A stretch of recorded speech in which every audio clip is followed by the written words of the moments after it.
Welcome back to the second episode of On the Road to UNCCD COP16 Conversations on Land, People, and Planet.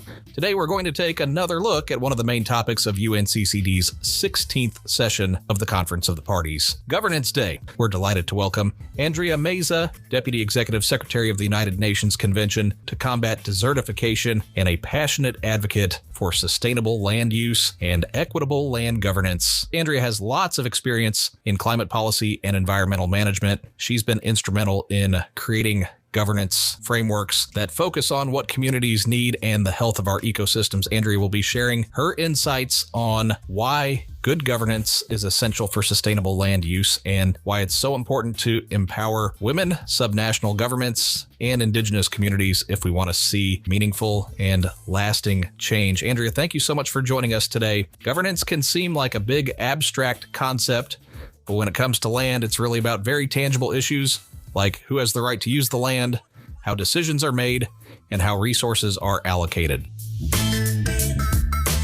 When we are working on land management, land restoration, land conservation, which is about achieving our land degradation neutrality goal, we need to understand that we need an enabling environment, enabling conditions. And this is what it is embraced in the governance aspects. We need to secure land tenure rights from an individual perspective, but also from a collective perspective. We need to understand that it's important as well to empower women in this process, women and girls, guarantee that they have access to land rights, because it's a way to unleash their capacities to manage, restore, and protect land on the ground. So this is one of the elements. When we're talking about land governance, we're talking about who is the owner, who is managing, who has clarity to do that and to receive the benefits of doing so. Because when you don't have secure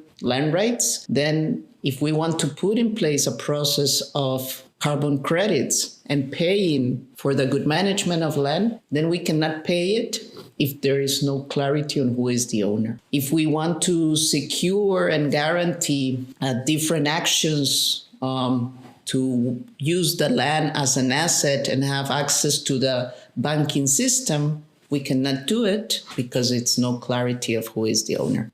But it's also about engaging these other stakeholders that are critical in these processes is subnational governments, because in many cases, they are the ones giving permits, doing the land use plans, giving licenses for developing activities, and their role in guaranteeing that you are managing your territory in a balanced way, it's critical. So having all this in place about the tools, the legal frameworks, and the stakeholders that are critical to implement this right governance, how to manage land in a way that it is balanced, and how to engage the right stakeholders, subnational governments, we decided to put in place this Governance Day. The very interesting issue here is that municipality of Riyadh is very interested as well in leading this process, right? They're seeing that they play a critical role, that they need to bring other mayors to the table and have a conversation to recognize and understand the power that they have, but also then recognize what are the needs, what are the kind of tools, what are the kind of capacities you need to have to really guarantee that you will be managing your county in this right way to fulfill your development needs, but also to guarantee that you're managing your land in a healthy way and to guarantee that you will be doing the right activities in the right location. And this is possible, but you need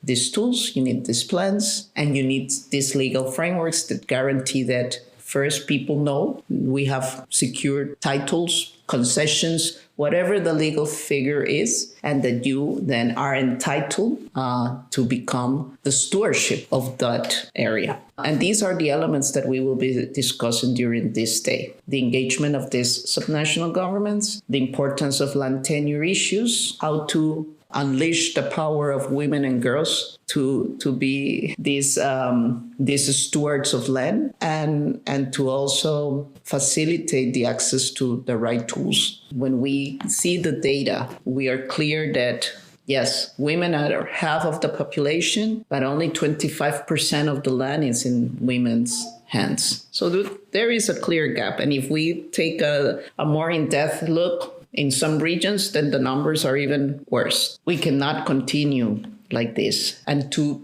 change this kind of patterns, you need some new policies and new regulations. But we need to understand the different cultural contexts as well. This is so important. This is why there's no one fit for all recipe. And this is why, for example, from UNCCD, what we're doing is consultations with countries. Can you let me know what are your needs? We're clear that as a government, you want to start a process to address this problem, but we want to understand what are the needs. On one hand is first to have a clear vision of what is the problem with the particular cultural context, to understand based on that particular case, to define what could be the right policies and legal frameworks that we want to support and enhance and implement in those processes. With indigenous communities all over the world, first to recognize that we're not talking about individual titles. Normally are collective titles. And in many cases, that is not even recognized in many of the legal frameworks. You need to first recognize indigenous communities or the local communities. They can have their community titles first recognized as a legal form. And then normally these processes are expensive. These processes requires a lot of technical knowledge to first go identify the area that will be titled, then recognize what is the governance structure, who will be then taking decisions of this collective land. And in many cases, what we need is to recognize the traditional governance structures that are in the different communities. And again, in many cases, this is very different from what you have in the official legal systems. So first is about having a recognition of the diversity that we need to put in place and adjust the legal systems. And this takes time. This is long. And in many cases, what we need to do is empower the local communities because they will need to fight for it.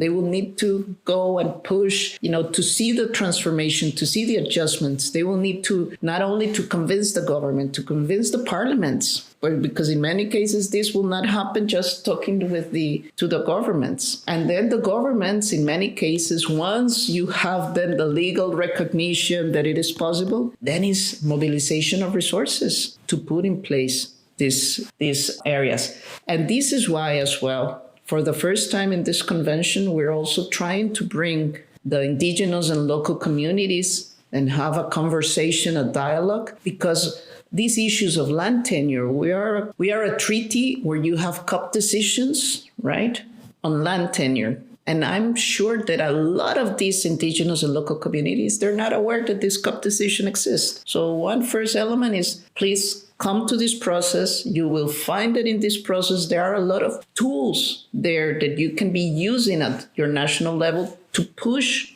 to do the transformations that you want to put in place in your different countries. But you have a legal tool already there. This is not something that needs to be negotiated. In this case, it's something that has been already negotiated. And based on this, you can also use that as leverage to put more pressure in the different governments to do these transformations. So capacity, they need to understand that these tools exist. There is a clear process on making the legal frameworks and the policies, recognizing that there is an issue with land tenure and with the access of indigenous and local communities to this land. And that in many cases, the legal frameworks, they need to be adopted. And that requires capacity, resources, and time. Something that we are seeing globally is that a lot of people are just leaving their rural areas and contexts and moving into the cities. Why? Because their land was degraded in many cases, and they don't have the capacities to continue having access to food or to their livelihoods. So when we see this land degradation, this ecosystem degradation, then normally what comes next is a lot of this internal migration. Second, in many cases, to produce food, it's not an attractive economic activity. And we have also this, I will say, this probably cultural challenge.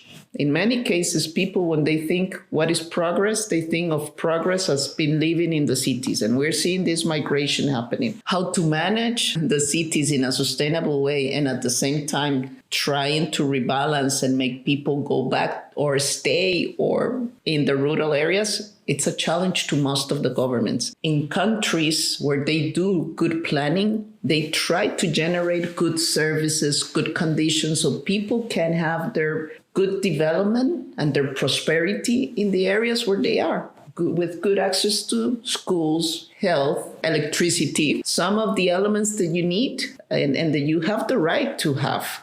So this aspect on how to first understand that you need to be given services in a sustainable way to both areas. It's not only about concentrating everything, all the economic activities in just one region. When you do good land use planning, you start seeing, okay, then I need to allocate economic activities here because it's the way where people will have income. And then I also need to guarantee good services. And then you, as a government, you start facilitating that the dynamics inside your country are balanced and not everything just concentrated in one place. So this internal element, it's about understanding that guaranteeing good sustainable land management practices will make healthy land and will guarantee that in many of these agricultural processes where people are just producing food for their subsistence, that at least we guarantee that. And when you put in place this management, good sustainable land management practices, people will have access to food, to nutritious crops, and it's a way to guarantee that they will have livelihoods. And it should be more than that. This is the minimum. Actually, the government should provide and have good roads and electricity and other things. But sometimes the governments are not even planning or having this vision. And this is why all these urban-rural linkages in many cases for us is to understand that the good management of this rural landscape, where in many cases is where you have your productive lands, it's critical as well to achieve good balance and a development model that it is inside the planetary boundaries that will guarantee food, water security, that will guarantee the protection of the different ecosystems, but also the needs of development. And it's a way, when we do this good land use planning and understand the dynamics of the rural and the urban world, there is, of course, dynamics and processes that we need to understand and that we should be protecting and managing in a way that it is balanced. So land governance, I know that the word governance sometimes it's not clear for a lot of people. Probably means a lot of things, but it's really to guarantee how to have the right tools, the right legal frameworks, and the right engagement of the critical stakeholders to manage, protect, and restore land. And land governance will be very interesting. We will have several events, mayor's dialogue. It's an invitation to come to Riyadh and participate on Governance Day. El Día de la Gobernanza va a ser un día muy interesante, pues diversos eventos nos van a llevar a entender por qué tenemos que trabajar en los temas de tenencia de la tierra, por qué es importante empoderar a las mujeres y a las niñas para que tengan acceso a la tierra, por qué necesitamos que los gobiernos subnacionales, los alcaldes, los gobiernos regionales tengan buenas herramientas de ordenamiento territorial y conocimiento y acceso a planes, pero también a estrategias de cómo lograr un balance en el territorio. Lo que necesitamos es que los países logren tener modelos de desarrollo balanceados, y con el involucramiento de los distintos actores. Y estas son algunos de los temas que vamos a estar discutiendo en el Día de la Gobernanza, así que es una invitación venir a Riyadh y participar en los diversos eventos. Thanks, Andrea, for the great insights on how governance is key to sustainable land management. Your thoughts on building inclusive, responsible, and fair frameworks show us how important governance is to all of our efforts to restore and protect land for future generations. For everyone tuning in, we hope today's episode has given you a better grasp on how land governance affects everything from community resilience to ecosystem health. If you want to learn more, be sure to follow the discussions on Governance Day at COP16. Leaders from around the world will be exploring innovative ways to create lasting and equitable land use solutions. And be sure to tune in to our next episode where we'll be focusing on People's Day at COP16. We'll be highlighting the inspiring roles of youth, women, local communities, and civil society in driving positive change for our land. It promises to be a powerful conversation, so stay tuned.